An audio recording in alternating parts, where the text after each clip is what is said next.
I had everything people said would make me happy: a high-rise apartment with a view of the city, a title that commanded respect, and a bank account that grew even while I slept. But sleep was the one thing I could never find. My mind never shut off. Even in silence, there was noise, thoughts bouncing like trapped echoes, fears disguised as planning, and regrets wearing the face of ambition. People admired me. They said I was driven, but inside, I was burning out. I'd stare at the ceiling every night, the glow of the skyline doing nothing to calm the panic in my chest. I didn't know how to rest. I didn't know how to let go. The silence scared me more than the stress. It wasn't a breakdown, exactly. It was quieter than that. Just a moment in the middle of a meeting, when I felt something in me go still. Not peacefully still, just empty. Like something snapped inside, and I couldn't pretend anymore. My assistant noticed first. She didn't say much, just suggested maybe I take that vacation I kept postponing. And for once, I didn't argue.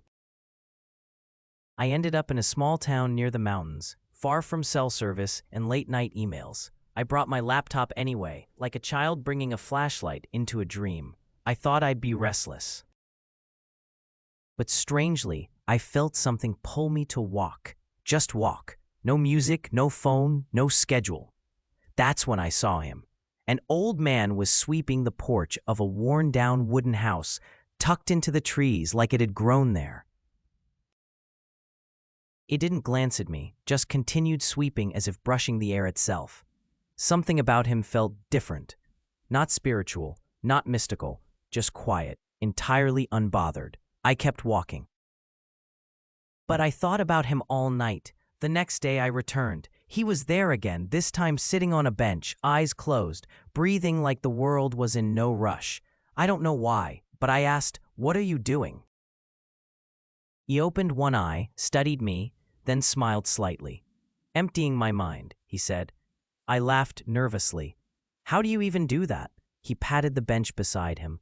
"You can't pour tea into a full cup." I didn't sit. Not that day. I walked away, scoffing. But his words stayed with me, echoing louder than the city's roar ever had. That night, lying in my hotel room, I stared into the dark and realized I had no space left in me. Just clutter. Just noise. Just a full cup spilling everywhere. The next morning, I found myself walking back to the house. Not because I believed in wise strangers or sudden awakenings. I was just tired. Tired in a way that no sleep could fix. The old man, Kenji, he introduced himself, welcomed me with a nod, like he'd expected me. I told him I didn't believe in all that empty your mind stuff, that I was just burned out. He said nothing at first. Then he handed me a cup and began pouring tea. He kept pouring even when the cup overflowed, spilling hot liquid onto the floor. "What are you doing?" I asked, pulling my hand away. He looked at me calmly. "This is you, always full, always pouring more in. There's no room left." That day I stayed, not to learn but to rest. But Kenji had other plans. He gave me tasks, simple things: sweep the path, sit quietly, watch the clouds. At first, it felt insulting. I was a man who handled million-dollar projects. What was I doing folding laundry in silence? But with every task, something inside me shifted. My thoughts still raced, but less violently. There was space between the chaos.